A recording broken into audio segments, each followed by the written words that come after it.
اس بات میں کوئی شک نہیں کہ جیسے جیسے سائنس ترقی کر رہی ہے ویسے ویسے ہمیں نئی چیزیں جاننے کو ملتی ہیں، لیکن یہ بھی ایک حقیقت ہے کہ ابھی تک بہت کچھ ایسا ہے جس کو دیکھ کر سائنس بھی بالکل دنگ رہ جاتی ہے۔ پھر معاملہ چاہے ایجپٹ میں بنی 2500 سال پرانی ہیلی کاپٹر اور ایئر پلین کی ہائروگلیفکس کا ہو، رشیا میں واقع اپنے آپ بڑے ہونے والے کریٹر کا ہو، یا پھر ناسا کو اسپیس سے ریسیو ہونے والے مسٹیریس سگنلز کا ہو، ہمارے ارد گرد کئی چیزیں ایسی بھی ہیں جن کے سامنے سائنس کو بھی جھکنا ہی پڑتا ہے۔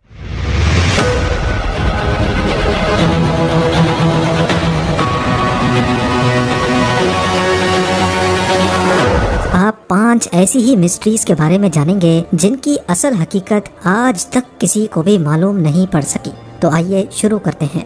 نمبر 5، آؤٹر اسپیس بے شمار مسٹریز اور لاجواب سوالات سے بھرا ہوا ہے جن کو جاننا اور سمجھنا سائنس کے لیے ابھی تک ایک امپاسبل ٹاسک ہے۔ پچھلی کئی صدیوں سے سائنس ہماری یونیورس کی سب سے بڑی طاقت کو سمجھنے کی کوشش کر رہی ہے، لیکن تاحال ابھی تک ناکام ہے، اور وہ طاقت ہے گریوٹی۔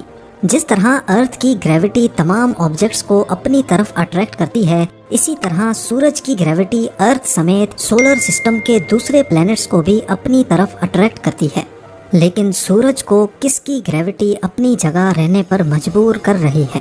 سورج تو بہت چھوٹی بات ہے، کروڑوں اربوں گلیکسیز اور ان گلیکسیز کے اسٹرکچر کو کون سی گریوٹی نے بنا رکھا ہے؟ کوئی تو ایسی چیز ضرور ہے جس کا ماس اتنا زیادہ ہے کہ وہ ان تمام گلیکسیز کو اپنی اپنی جگہ پر مینٹین کیے ہوئے ہے۔ سائنسدانوں نے اس نہ دکھنے والی گریوٹی کو ڈارک میٹر کا نام دیا ہے، اور یہ میٹر ہماری یونیورس کے 85% ماس کو کور کرتا ہے۔ پر حیرت کی بات یہ ہے کہ پچھلی کئی صدیوں سے اس پر اسٹڈی کرنے کے باوجود بھی ہم اتنے زیادہ پھیلے ہوئے اس میٹر کے بارے میں نہ کچھ جانتے ہیں، اور نہ ہی اس کو ہبل یا پھر جیمز ویب جیسے پاورفل ٹیلیسکوپ سے دیکھ سکتے ہیں۔ سائنس صرف اتنا جانتی ہے کہ ڈارک میٹر ماس کا ایک تھیوریٹیکل ورژن ہے جس کو نہ ہم دیکھ سکتے ہیں اور نہ ہی محسوس کر سکتے ہیں، لیکن اس کی گریوٹی کی وجہ سے اس یونیورس کا پورا سسٹم چل رہا ہے۔ نمبر 4، بے شک دنیا کے پاورفل ٹیلیسکوپ سے ہم 13.1 بلین لائٹ ایئرز دور گیلیکسیز کو دیکھ سکتے ہیں، بلیک ہول کی فوٹو کیپچر کرنے میں کامیاب بھی ہو چکے ہیں، اور سائنس کی پاور استعمال کر کے ہم 14 کروڑ کلومیٹر دور مارس پر کئی روورز بھی بھیج چکے ہیں۔ لیکن سب سے بڑی حقیقت یہ ہے کہ یہ تمام مشنز ہم جس پلینٹ پر رہ کر رہے ہیں اس کے اوشنز کو ابھی تک ایکسپلور نہیں کر پائے۔ قریب 80% سے بھی زیادہ اوشن کے حصے ایسے ہیں جہاں کی دنیا ہماری دنیا سے بالکل کٹی ہوئی ہے۔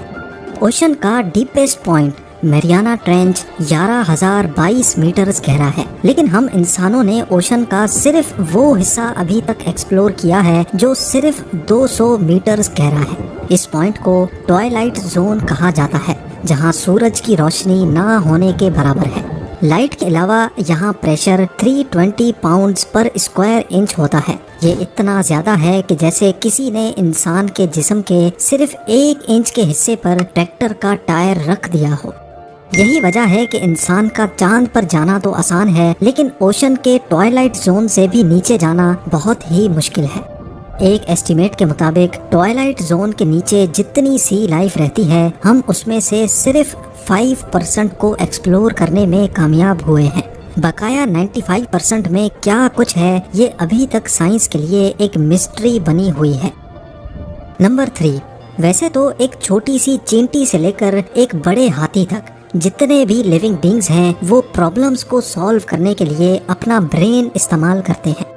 اگر برین نہ ہو تو کوئی بھی لیونگ بینگ چھوٹے سے چھوٹا پرابلم بھی سالو نہیں کر سکتا، لیکن سلائم مولڈ کے نام سے پہچانا جانے والا یہ ایک بہت ہی سمپل آرگنزم ہے، لیکن اس کے ساتھ ہی یہ بہت کمپلیکس بھی ہے، کیونکہ سلائم مولڈ کے پاس برین نہیں ہوتا اور اس کے باوجود بھی یہ بہت چالاک مانا جاتا ہے۔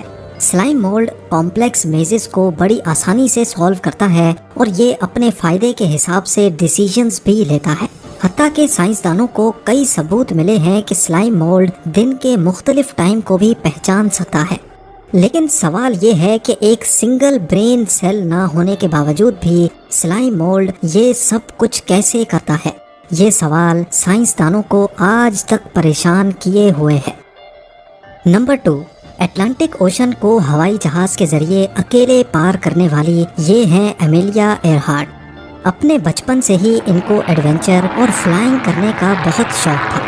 1928 میں ایمیلیا نے اٹلانٹک اوشن کو اکیلے سر کر کے پوری دنیا کو حیران کر دیا، کیونکہ اس دن سے پہلے یہ کام کسی خاتون نے نہیں کیا تھا۔ اس کے بعد 1932 میں ہوائی سے یو ایس مین لینڈ تک اکیلے پلین فلائی کر کے ایمیلیا نے وہ کر کے دکھایا جو آج سے پہلے کوئی میل پائلٹ بھی نہیں کر پایا تھا۔